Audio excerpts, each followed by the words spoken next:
अगर आपकी अनुमति हो तो कुछ हिस्ट्री के पन्ने मैं यहां आपके सामने रखता हूं।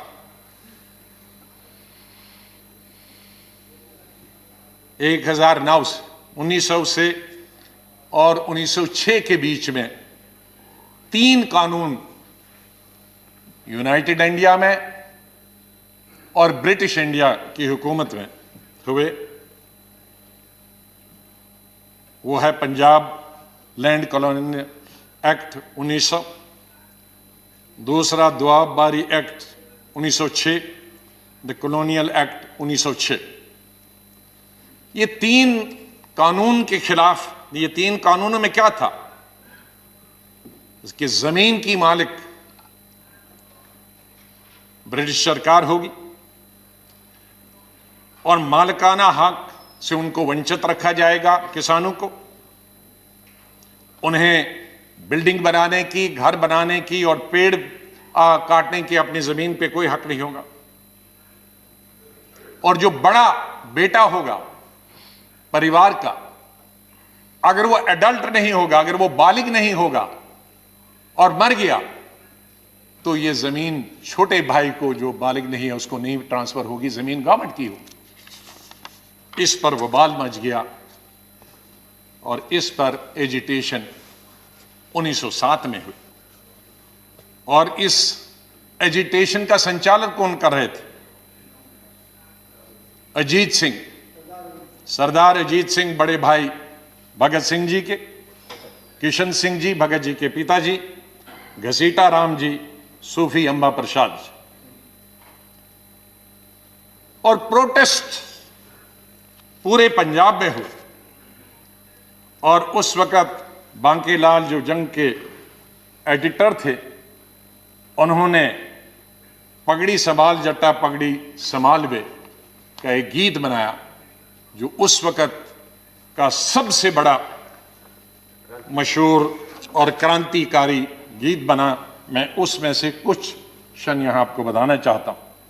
पगड़ी संभाल जट्टा पगड़ी संभाल, तेरा लुट गया माल वे जट्टा पगड़ी संभाल, सारे जगदा पेट भरे तू, सारे जगदा पेट भरे तू, अन्नदाता कहलाए तू, उठ और उठ के खाक के जर्रे, खाक के जर्रे को कहता है, उठ और उठ के खाक के जर्रे एक सितारा बन जा तू, बुझा बुझा सा क्यों है दिल तेरा, एक अंगारा बन जा तू, ओ सदियों के ठहरे पानी बहती धारा बन जा तू, लुट गया माल तेरा लुट गया माल वे, पगड़ी संभाल जट्टा पगड़ी संभाल। तो ये इस तरह से उस गीत ने एक नया जोश, एक नया वलवला, एक जगह नई जागृति उन किसानों में पैदा की। लाला लाजपत राय जी बीच में आए और उन्होंने भी अपना समर्थन दिया। गवर्नमेंट ने उस बिल में अमेंडमेंट का प्रस्ताव रखा, अमेंडमेंट की, माइनर अमेंडमेंट की, लेकिन इस अमेंडमेंट से और भी आंदोलन ज्यादा बढ़ गया, क्योंकि ये उनकी सेटिस्फैक्शन के मुताबिक नहीं थी। और वायलेंस रावलपिंडी, गुजरांवाला, लाहौर में हुआ। तब इंडिया यूनाइटेड था और नतीजा इसका हुआ कि तीनों बिल वापस ले गए सरकार की तरफ से, अंग्रेज हुकूमत। मैं दूसरा उल्लेख, यह हिस्ट्री को मैं अपना नहीं बोल रहा, मैं 1917 में चंपारण सत्याग्रह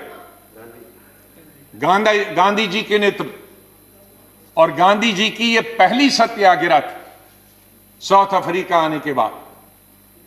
वहां भी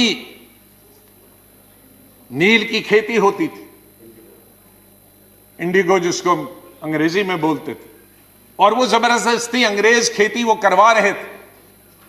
उन्हें अपनी खेती धान वगैरह की इजाजत नहीं थी।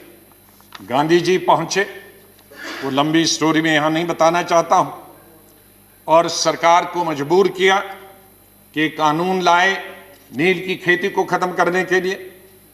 बिहार और उड़ीसा लेजिस्लेटिव एक ही स्टेट था, उसमें बिल लाया गया, लेकिन मेंबर्स ने यह मांग की कि इस बिल को सिलेक्ट कमेटी को भेजा गया है, और ब्रिटिश सरकार ने वो मेंबर्स की मांग मानी और इसको सिलेक्ट कमेटी में भेजा गया।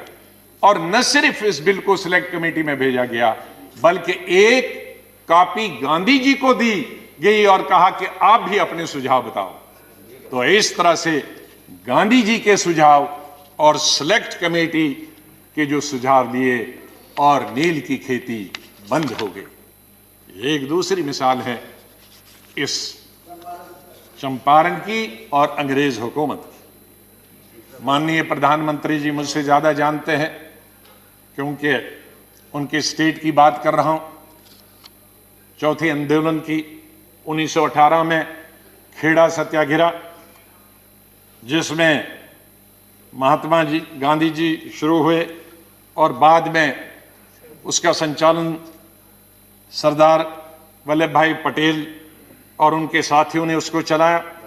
गांधी जी ने और पटेल जी ने कहा कि देश भर के लोग नहीं आएंगे, गुजरात के भी लोग नहीं आएंगे, यहाँ के लोग सिर्फ इसका आंदोलन करेंगे, या ज़्यादा से ज़्यादा गुजरात के लोग, लेकिन बाहर के लोग नहीं आएंगे।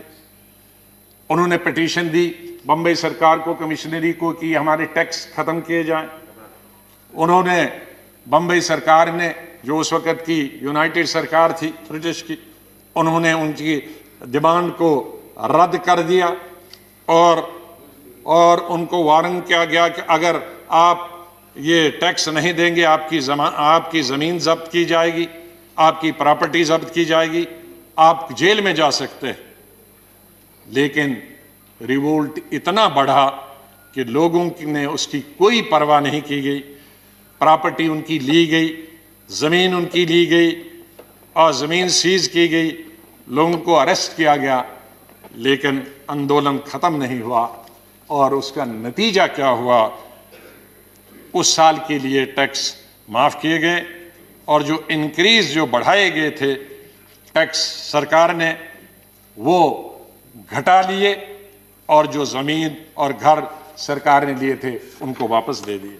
तो वापस किसानों की इसमें फिर से जीत हुई। मैं दूसरा सत्याग्रह की बात करता हूं, 5वें सत्याग्रह की बात करता हूं, बरदौली 1928। इसमें भी 1925 में गवर्नमेंट बम्बई प्रेसिडेंसी ने टैक्स बढ़ाए किसानों के 22%। इतना कभी भी टैक्स नहीं बढ़ा था।